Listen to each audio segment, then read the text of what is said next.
Y tenemos invitados el día de hoy. La verdad es que nos da mucho gusto recibir aquí en cabina, que hace ya unos días que no la teníamos. Aquí está Reinaide Ramírez, a quien saludamos. Primero, ahorita les platicamos quiénes más están con nosotros. Reina, muy buenos días. Buenos días, muchas gracias. Y un gusto estar otra vez aquí en Política y Rock and Roll. No, al contrario, el gusto es nuestro, como decían Ana Belén y Víctor Manuel, ¿no? El gusto es nuestro y además, pues les vamos anunciando. A Reina la vamos a tener periódicamente aquí junto con un colectivo de periodistas, la Red Sonora de Periodistas, ya en su espacio propio, en el espacio de la Red de Periodistas de Sonora, con un espacio independiente al aire en donde podrán escuchar las voces diversas del periodismo. Ya les anunciaremos con mucho más detalle, ya haremos la entrevista para anunciar ese programa. Ahorita es así como spoiler nada más. Y Reina, pues bueno, tú que eres anfitriona, preséntanos a nuestros invitados esta mañana. De Artículo 19. Sí, pues ahora nos acompañan, pues ya saben que hemos tenido una semana muy ajetreada y muy buena para el periodismo en Sonora, y extraordinaria, e insólito y inédito, diría el que se fue, ¿no? Sí. Porque hacía muchos años que no había capacitación y en ningún sentido para los así de alto calibre, ¿no? Uh-huh. Para Sonora, para los periodistas de Sonora, y pues ahora tenemos aquí a los chicos de Artículo 19, Mayra López y Julio César Colín, que nos vinieron a capacitar en la cuestión de la seguridad, muy importante, y porque pues desde mi punto de vista las agresiones parece que se nos vinieron en cascada, sí, y graves, y ahora pues en seguridad física, y nos hablaban también de 2 talleres muy suaves de seguridad personal, física, psicosocial, y también seguridad digital. ¿Cómo sí protegernos? Bueno, pues Artículo 19, una organización que además tiene amplia experiencia y respaldo para hablar de estos temas tema toral en Artículo 19, en la defensa de los periodistas. Mayra, pues bienvenida, muy buenos días, un placer que estés acá con nosotros. Siempre da gusto que un medio de comunicación lo visite Artículo 19 para una entrevista, no para otra cosa. Buenos días, Mayra. Hola, ¿qué tal? Buen día. Muy buenos días, y adelante, Julio. Pues estamos con mucho gusto acá visitando Política y Rock and Roll. Sin duda es un contexto complejo el que traen ahora en Sonora. Si bien Sonora no se encuentra en nuestros registros dentro de los primeros lugares de cantidad de agresiones, sí hay que destacar que tienen una gran cantidad, una cantidad de agresiones, digamos, muy disruptivas, muy fuertes, con un nivel de violencia hacia quienes ejercen el periodismo acá en Sonora, pues que rebasa los tipos de agresiones más comunes, las intimidaciones, las amenazas. Acá las agresiones son sórdidas, y pues también el número no significa que haya un espacio donde la libertad de expresión se pueda ejercer libremente.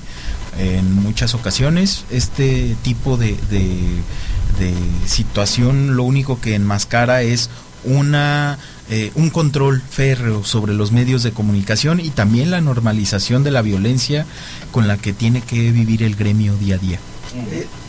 Ahorita nos decías, Julio, que Sonora no está en los primeros lugares de violencia hacia periodistas, que sabemos que esta cifra se dispara cuando hay un asesinato, es así como el foco más rojo, y ahí se voltea a ver, pero también las desapariciones forzadas, las agresiones o atentados a la vida.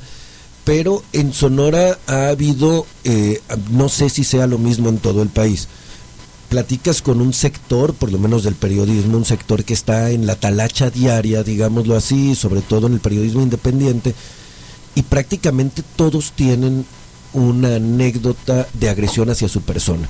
¿Sucede lo mismo en el país? ¿Es una norma esto que nosotros vemos ya en Sonora, que no nos hemos acostumbrado a ello porque ya lo vemos como una normalidad del gremio?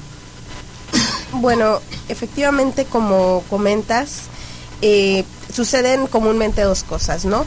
Que hay una especie de normalización, que hay una especie de, bueno, forma parte del trabajo, forma parte de lo que implica ser periodista, o incluso forma parte de la cobertura que doy, bueno, si es policíaca, política, o incluso movilizaciones, que voy a las marchas, bueno, ya forma parte. Pero por otro lado también ocurre una especie del propio consenso en los cuales los relatores de Naciones Unidas y de la Comisión Interamericana de Derechos Humanos sobre libertad de expresión les llaman zonas silenciadas, ¿no?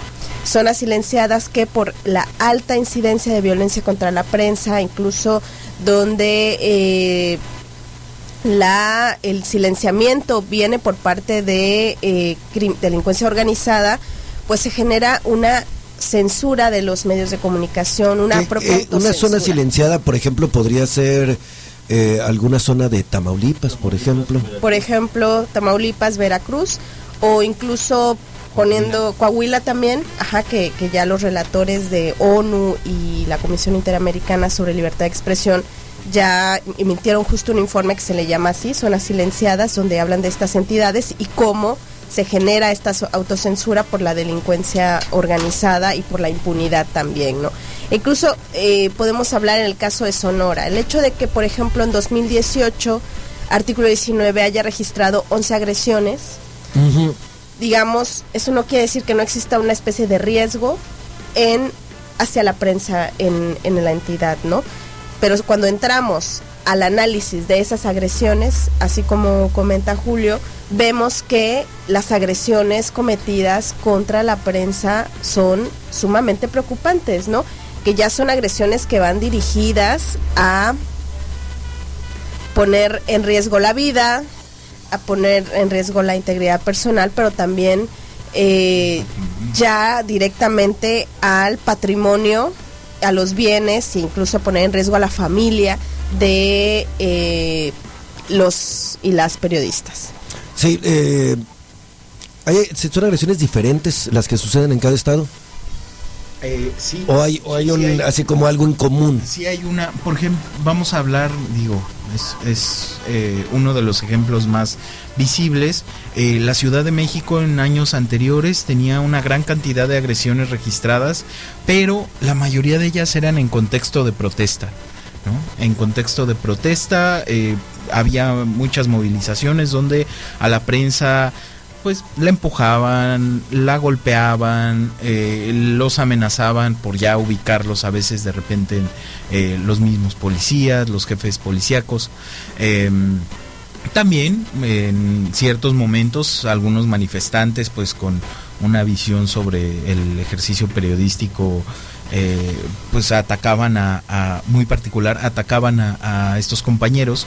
En Veracruz se daban amenazas, una gran cantidad de intimidaciones.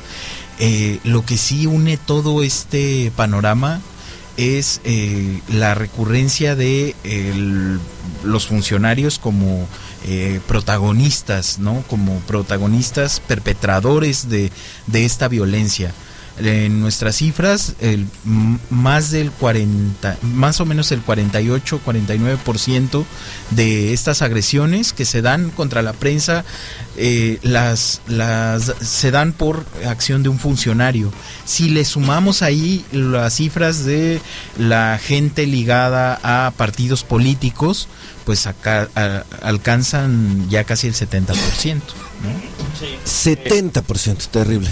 Sí, sobre todo estas agresiones que comentas en el marco de las manifestaciones de inicio del sexenio pasado, ¿no? Que fueron recurrentes, en los cuales hubo una pues represión policíaca pues brutal en Ciudad de México como nunca antes se había visto, y en el cual pues hubo pues todo un periodo de mucha confusión realmente sobre quiénes realmente eran los agresores o quiénes eran las fuerzas que estaban detrás de los supuestos agresores, y en las cuales pues la prensa, sobre todo los compañeros reporteros gráficos, camarógrafos y demás, sufrieron cantidad de agresiones, pérdida de equipo y demás, y paulatinamente hemos visto este proceso de descomposición en los estados.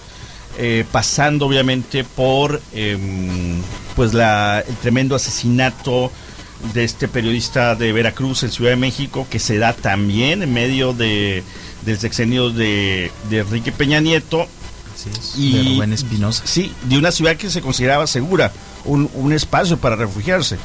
En ese sentido, pues sí es un problema muy fuerte el haber descubierto que no hay espacio seguro, en tanto que los agresores pues no les importa salir de demarcaciones, salir de entidades a buscar silenciar a alguien que estaba en ese activo. caso incluso nos dimos cuenta que era tal vez un agresor local, el cual fue pagado para que viajara a otra entidad para seguir ejerciendo su poder, ¿no? Era así como una de las líneas de investigación, y entonces pues claro que da un temor tremendo que ya no existen estas zonas seguras o desplazarte para Así proteger tu vida.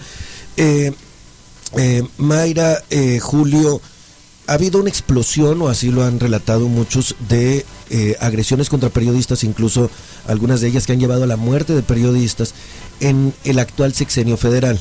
No provocadas por el actual sexenio federal, lo dicen también la mayoría de los medios, la mayoría de las fuentes. Una inercia, ¿no? Sí, no, venía una inercia, pero sí vemos como preocupante que lejos de haberse detenido ha aumentado.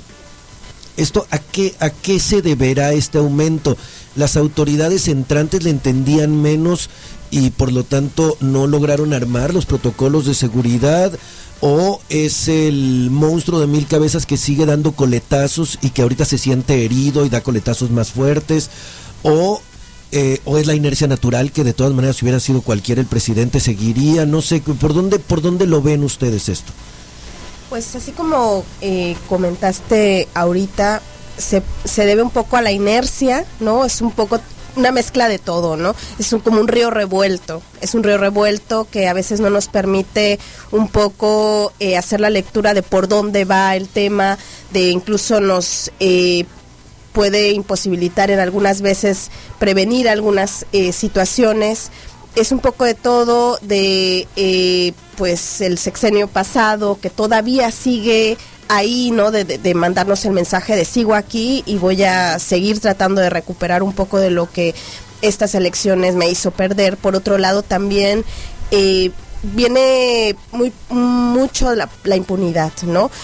Nosotros vimos, y sobre todo durante la época electoral pasada, vimos que muchos de los candidatos de todos los partidos que estaban pues bueno, pugnando por tener una representación en algunos municipios, entidades que fueron agresores durante la campaña electoral, ganaron y ahora se convirtieron en autoridades, ¿no? Entonces tenemos algunos que fueron agresores hoy son autoridades. Cuando eran candidatos, ajá, ahora son, o incluso su equipo, ¿no? De campaña, que fueron pues perpetradores de algunas agresiones, por ejemplo, algunos jefas de comunicación en campaña, que fueron agresoras, pues ahora su candidato o candidata ganó y son autoridades. Ahora, otro asunto que también les quería preguntar al respecto, obviamente que la impunidad es una de las cosas con las que tenemos que acabar en este país. Mientras no se castiga a los responsables,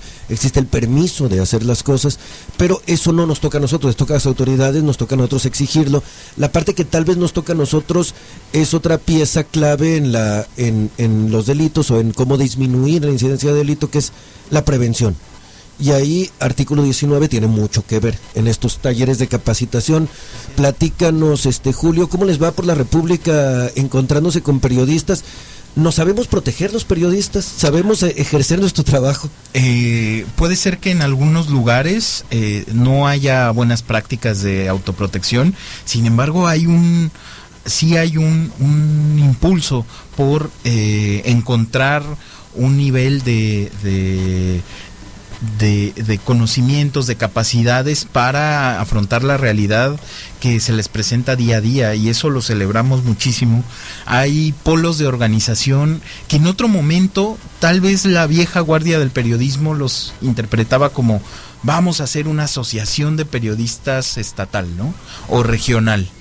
y se empezaron a dar cuenta que a veces la institucionalización pues podía llegar a generar también tal vez compromisos que no les llamaban tanto, ¿no? Entonces, desde espacios informales, grupos de periodistas que en un chat encuentran afinidades y que se empiezan a mensajear y que se empiezan a acompañar en coberturas, pues han surgido estas experiencias de vinculación con Artículo 19 y con otras organizaciones que también hacen este trabajo, pero que al final, fuera de los blasones y la solemnidad que en muchas veces se mete el gremio, sobre todo les digo la vieja guardia, pues encuentras mucha más concreción con gente que dice: nos reunimos tal día, tal hora, vienen los de Artículo, vamos a armar un taller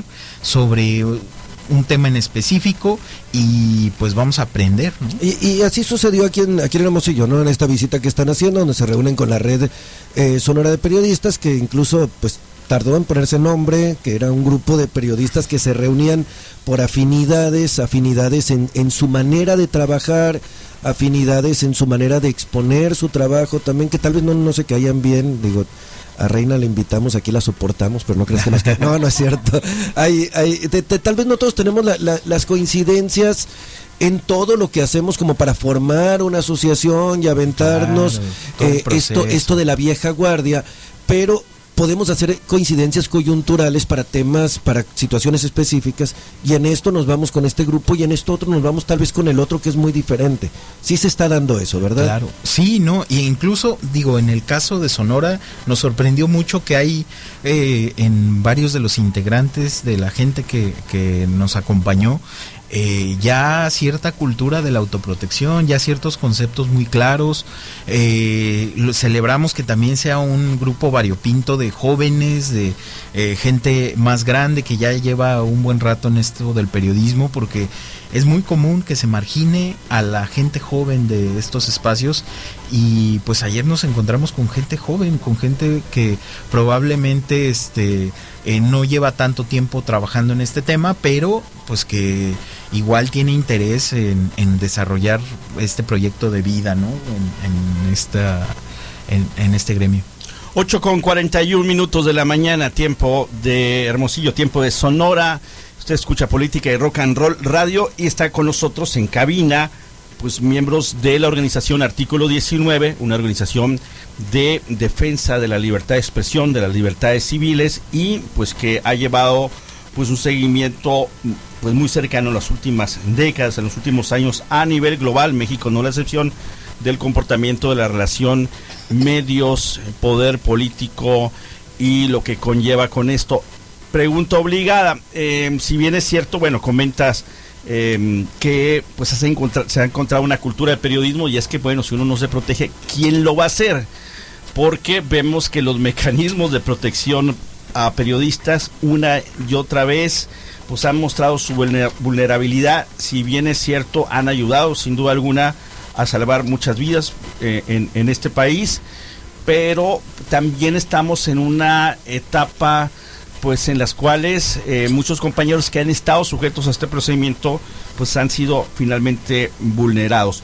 Con las actuales condiciones y la actual política de austeridad, ¿cómo está esto pegándole directamente al sistema de protección de periodistas? Se habla de escasez de recursos, se habla obviamente de limitaciones del mismo sistema e incluso de falta de cooperación por parte de las diferentes instancias de gobierno locales, estatales, con el mecanismo. Platícanos un vistazo general, ¿cómo lo ubicas ahora en 2019?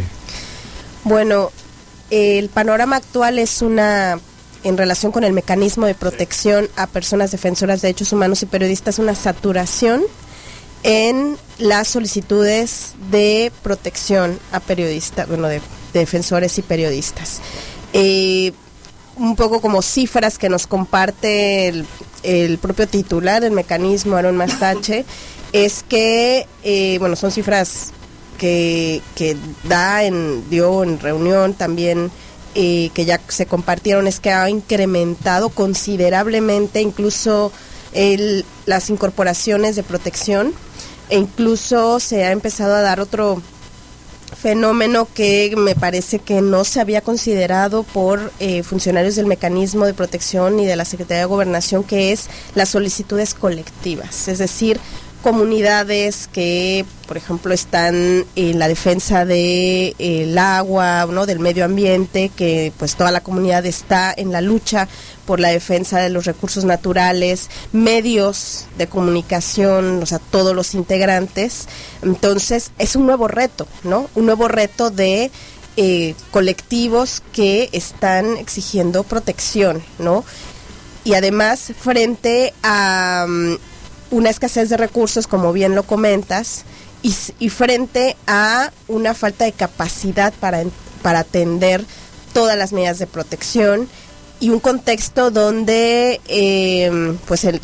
se dejó la pasada administración federal una falta de coordinación entre entidades. Los 3 niveles de gobierno, todo el mundo dice, yo no puedo proteger, no me toca.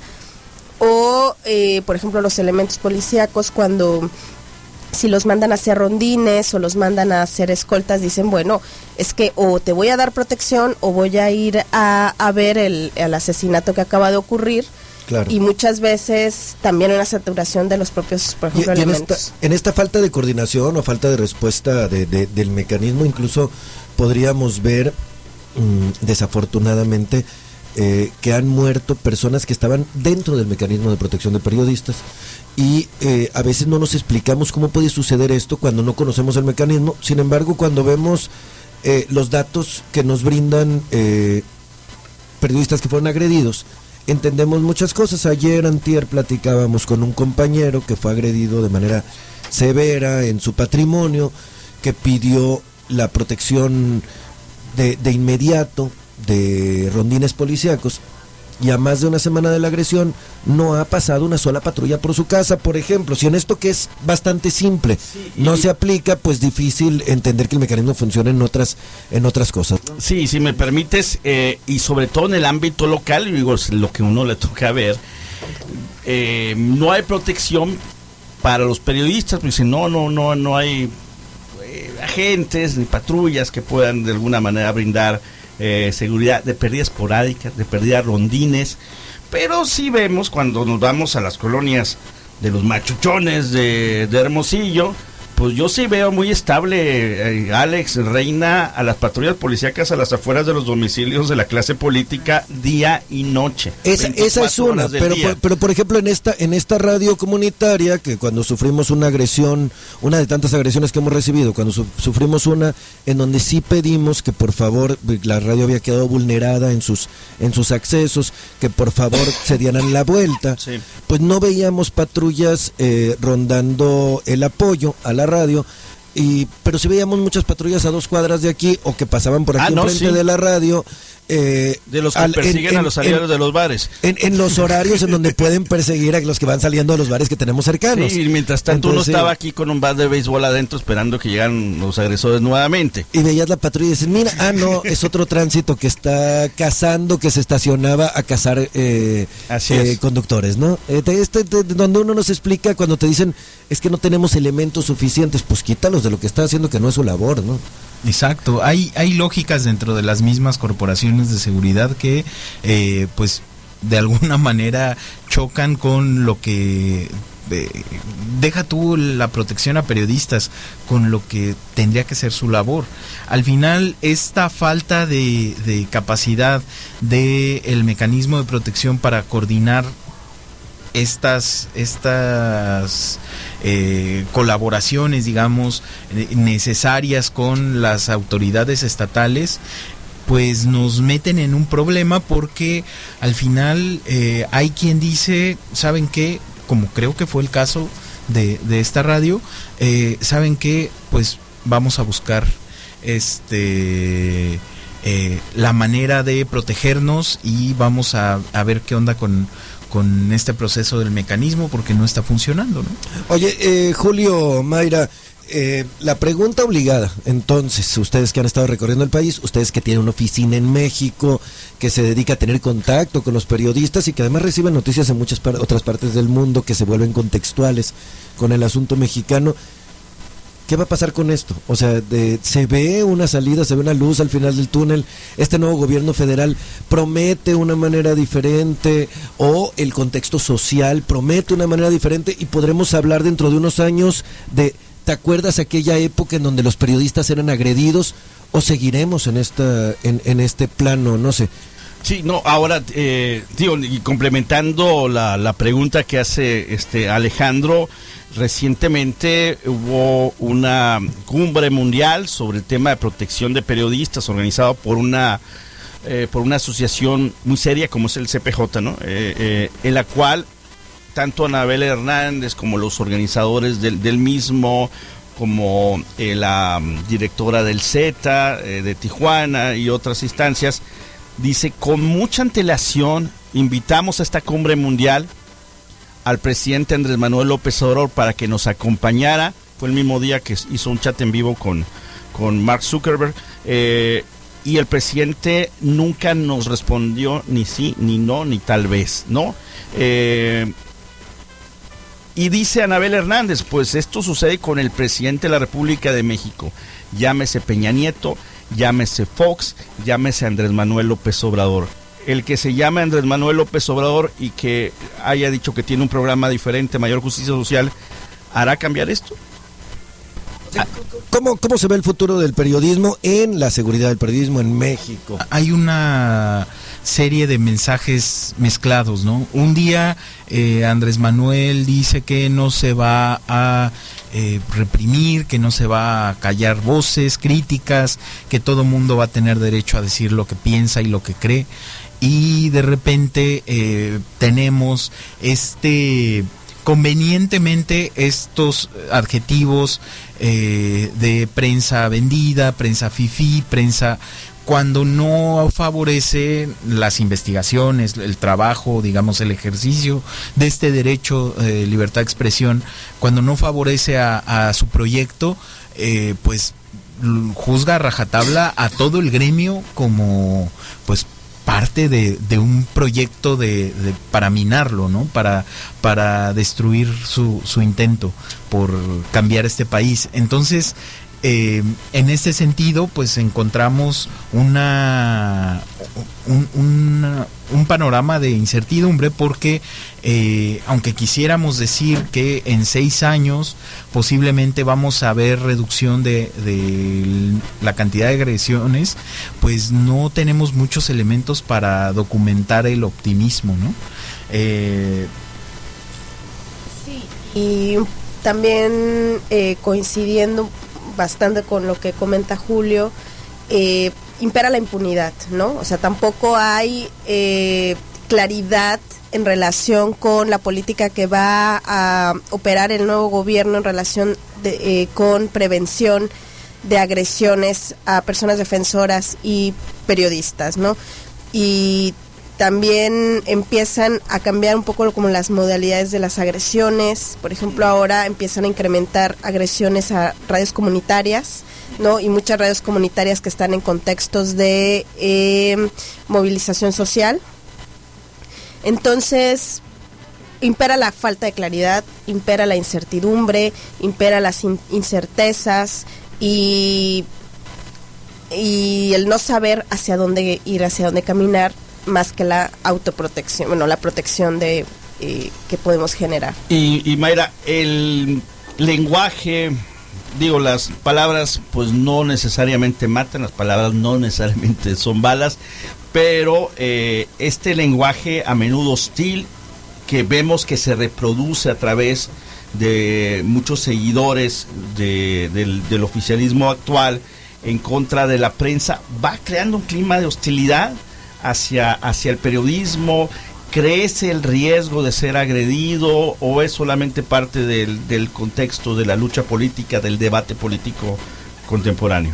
Es que si el presidente mismo se refiere de esa manera a la prensa, se da esas licencias para atacar a quienes están realizando una labor pues ligada a la libertad de expresión, que no van a ser simpatizantes, militantes, funcionarios en sus contextos locales, ¿no? Él dice que tiene el derecho a disentir y que provoca mayor certeza a la prensa el hecho de la discusión de ida y vuelta, de que el presidente pueda discutir con la prensa, que empodera incluso a la prensa. En cierta forma podríamos coincidir con ese discurso si estuviera aislado, así como una frase célebre, ¿no? Pero cuando vemos esto que tú dices, que hay un poder de posesión del micrófono a diario, en donde dices, la prensa fifí, cuidado con los periodistas, pues se va generando un clima de desconfianza, que él mismo lo dice, perdón por el contexto tan amplio, pero él mismo lo dice en otro aspecto, y esto a mí me gustaría destacarlo. López Obrador habla de que se desprestigió al magisterio durante años, y que se desprestigió al ejército, y que tenemos que volver a ver al maestro con esa nobleza que se veía en el pasado, y ha dedicado gran parte de sus mañanas a hablar de la nobleza de la labor del maestro. Creo que entiende ese contexto que se da de la fuerza de las palabras, ¿no? Del prestigio y desprestigio que las palabras brindan. Mira, desde la investidura, él puede decir lo que sale en tal investigación, lo que sale en tal programa, lo que se dijo acerca de tal política no es cierto, o con lo que incluso ahorita se hace mucha mofa, ¿no? Yo tengo otros datos. Eso está dentro de sus que se posibilidades. Va a abrir el Instituto Nacional de Otros Datos. Pero el problema viene cuando desde esa misma investidura se profieren adjetivos hacia la prensa, se estigmatiza, se busca desprestigiar también a ciertos medios.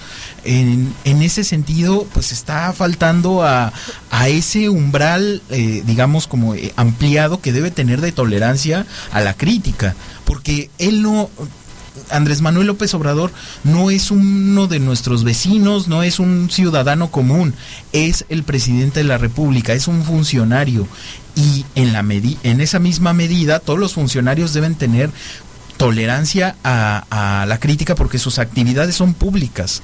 No estamos hablando de cuando se le critica, no estamos hablando de que llega a su casa y no ha lavado un plato en 50 años, no estamos diciendo que no ha lavado la estufa, estamos diciendo que sus políticas, tanto en el sur del país como en temas migratorios principalmente, ahorita está muy fuerte, pero también en el nombramiento de ciertos colaboradores, en la manera en que se están manejando los recortes a la administración pública, hay una seria deficiencia de lo que un partido de izquierda tendría como directrices.